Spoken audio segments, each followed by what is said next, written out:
Hello friends. आज की video में हम लोग डिस्कस करेंगे बैटल ऑफ बक्सर को, जो हुआ था 1764 में। हमने प्रीवियस वीडियो में देखा कि कैसे रॉबर्ट क्लाइव ने मीर जाफ़र को अपनी तरफ मिलाकर सिराजुद्दीन दौला को बैटल ऑफ प्लासी में हरा दिया था, और उसके बाद ईस्ट इंडिया कंपनी ने मीर जाफ़र को बंगाल का नवाब बना दिया था 1757 में।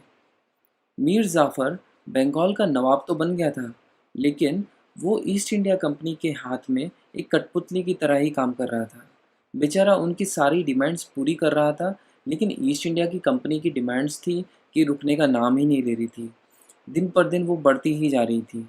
ईस्ट इंडिया कंपनी से छुटकारा पाने के लिए उसने डच ईस्ट इंडिया कंपनी से हाथ मिला लिया और डच ईस्ट इंडिया कंपनी को बंगाल में बुलाया कि जी आप ईस्ट इंडिया कंपनी को बंगाल से कैसे भी करके बाहर निकालिए।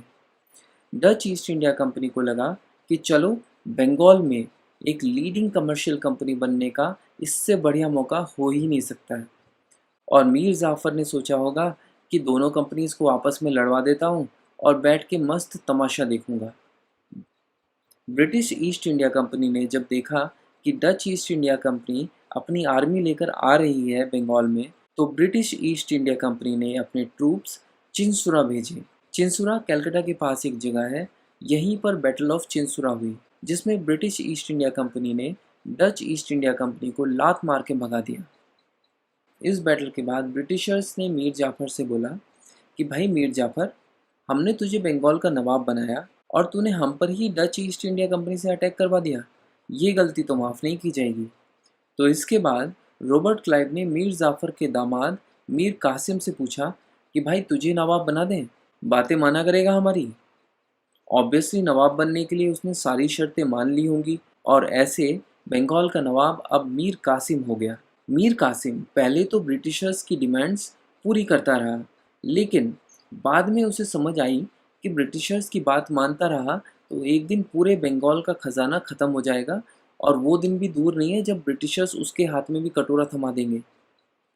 इसी बीच पता चला कि रॉबर्ट क्लाइव वापस अपने देश इंग्लैंड में चले गए हैं। वहां पहुंचने पर ब्रिटेन की सरकार ने उनका बढ़िया वेलकम किया, बहुत स्वागत हुआ उनका वहां पर। ऑक्सफोर्ड कॉलेज ने उसे डॉक्टरेट की डिग्री भी दे दी, जबकि रॉबर्ट क्लाइव ग्रेजुएट भी नहीं था। खैर, वो तो कोई बहुत बड़ी बात नहीं है। चलिए, रॉबर्ट क्लाइव को अपनी छुट्टियां मनाने देते हैं इंग्लैंड में।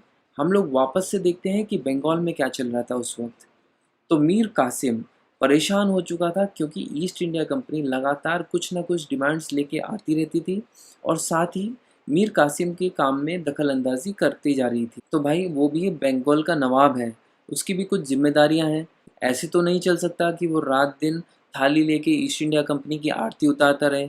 इस सिचुएशन में मीर कासिम ने कुछ फैसले लिए। उसने अपनी कैपिटल शिफ्ट कर दी मुर्शिदाबाद से मुंगेर।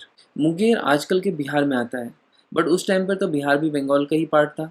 कैपिटल शिफ्ट करने का मेन मकसद ये था कि ब्रिटिशर्स से कुछ दूरी बनाई जाए। मुंगेर और मुर्शिदाबाद में लगभग 350 किलोमीटर का डिस्टेंस है, तो थोड़ी दूरी रहेगी, इंटरफेरेंस भी कम रहेगा और दिमाग भी चलेगा। दूसरा काम मीर कासिम ने ये किया कि बाहर के देशों के मिलिट्री एक्सपर्ट्स को बुलाया और अपनी आर्मी की ट्रेनिंग करवाई, और साथ ही गन फैक्ट्रीज भी शुरू कर दी वेपन्स बनाने के लिए।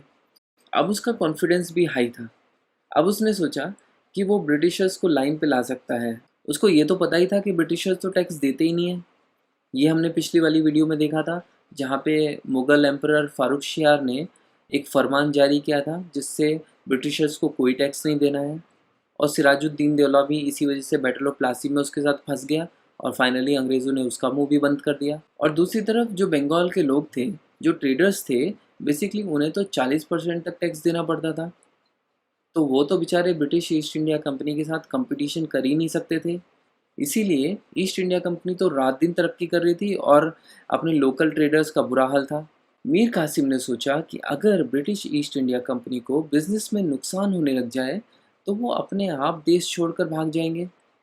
उसने बंगाल में सबके लिए टैक्स ज़ीरो कर दिया, ताकि कंपटीशन बढ़ जाए और लोकल ट्रेडर्स को भी फ़ायदा हो और ब्रिटिशर्स को कुछ नुकसान हो, कुछ कंपटीशन झेलना पड़ जाए। ईस्ट इंडिया कंपनी को मीर कासिम की ये बात बिल्कुल हजम नहीं हुई। उन्होंने बोला कि भाई, नवाब तुझे हमने बनाया, और तू काम ऐसे ऐसे करेगा, ज्ञान भी हमें ही बांटेगा, हमारी बिल्ली और हमें ही आंखें दिखा रही है।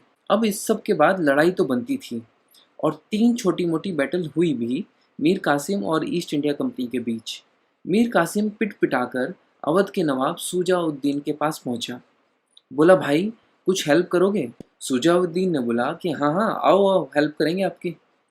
ये बात उड़ते उड़ते उस टाइम के मुगल एम्परर शाह आलम टू के पास भी पहुंची कि अवध और बंगाल के नवाब साथ में ईस्ट इंडिया कंपनी के साथ फाइट करने की तैयारी कर रहे हैं। तो मुगल एम्परर शाह आलम टू ने कहा कि भाई मुझे भी साथ ले लो, मैं भी चलता हूँ तुम्हारे साथ।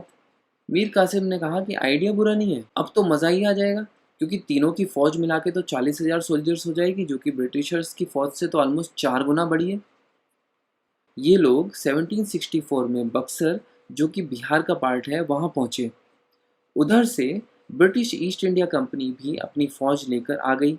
अब क्योंकि उस टाइम पर रॉबर्ट क्लाइव तो इंग्लैंड में छुट्टी मना रहे थे, तो ब्रिटिश ईस्ट इंडिया कंपनी के 10,000 सोल्जर्स की कमांड संभाल रहे थे Hector Munro. Battle of Buxar hardly 3-4 घंटे चली थी, बट मीर कासिम तो बीच में गायब ही हो गया और अपने मुगल एम्परर शाह आलम टू ने सरेंडर कर दिया। साथ ही अवध के नवाब ने भी सरेंडर कर दिया। Battle of Buxar east India company ने बड़ी आसानी से जीत लिया। उसके बाद रॉबर्ट क्लाइव इंडिया में वापस आ गया 1765 में। रॉबर्ट क्लाइव आते ही शाह आलम टू के साथ मिला। उसने बोला कि आप अपने साथियों को लेकर इलाहाबाद पहुंचिए, वहीं पर हम लोग ट्रीटी साइन करवाएंगे आपसे। शाह आलम टू ने कहा कि जी एक साथी तो हमारा गायब है। क्लाइव बोला, जो बचे कुचे साथी हैं उन्हें लेके पहुंचो आप। तो इलाहाबाद में रॉबर्ट क्लाइव ने ट्रीटी ऑफ इलाहाबाद साइन कर दी शाह आलम टू और शुजा-उद-दीन के साथ। बैटल ऑफ बक्सर के बाद अवध जो है वो ईस्ट इंडिया कंपनी के कंट्रोल में आ गया था। तो रॉबर्ट क्लाइव ने शुजा-उद-दीन से बोला कि भाई तेरा अवध जो है वो मैं तुझे वापस कर दूंगा, पर तू जो है मुझे कोरा और इलाहाबाद दे दे। इसके बाद रॉबर्ट क्लाइव ने शुजा-उद-दीन से बोला कि भाई बैटल ऑफ बक्सर में जो है ईस्ट इंडिया कंपनी का बहुत पैसा खर्च हो गया है, इसकी भरपाई तो तुम्हें ही करनी पड़ेगी, क्योंकि इसके जिम्मेदार तो तुम ही हो। तो शुजा-उद-दीन को 50 लाख रुपए ईस्ट इंडिया कंपनी को देने पड़े। तो रॉबर्ट क्लाइव ने शुजा-उद-दीन को एक ऑफर और दिया कि अब जो है तुम्हें आर्मी वार्मी रखने की कोई ज़रूरत नहीं है, तुम्हारी सुरक्षा की जो जिम्मेदारी है वो ईस्ट इंडिया कंपनी उठाएगी। और हाँ, ये सर्विस जो है वो फ्री नहीं है, इसके लिए तुम्हें पैसा देना पड़ेगा। सुरक्षा चाहिए तो पैसा देते जाओ, हर महीने टाइम पे पैसा मिलता रहेगा, तो सब अच्छा चलता रहेगा तुम्हारा। अब बारी आई शाह आलम टू की। क्लाइव ने बोला कि अरे आलम साहब, अब आगे का क्या प्लान है आपका, कहाँ रहेंगे आप? तो रॉबर्ट क्लाइव ने कोरा और इलाहाबाद शाह आलम टू को दे दिया और बोला कि इसके बदले आप जो है मुझे बंगाल, उड़ीसा और बिहार के दीवानी राइट्स दे दीजिए बस। दीवानी राइट्स का मतलब है कि अब से बंगाल, उड़ीसा और बिहार का पूरा tax collection east India company की जिम्मेदारी होगी। तो आप लोग देख रहे हो ना कि बात कहाँ से कहाँ पहुँच गई। अभी तक लोगों को सिर्फ ये परेशानी थी कि ईस्ट इंडिया कंपनी टैक्स पे नहीं कर रही है, बट बैटल ऑफ बक्सर के बाद वो टैक्स की वसूली भी करने लग गई। कमाल है। वैसे अगर आपको ये वीडियो अच्छी लगी हो तो इसको लाइक कर देना, दोस्तों के साथ व्हाट्सएप और फेसबुक पर शेयर कर देना, और ऐसे ही वीडियोस देखते रहने के लिए सब्सक्राइब करने का आइडिया बुरा नहीं है। Thank you so much for watching books Tawa.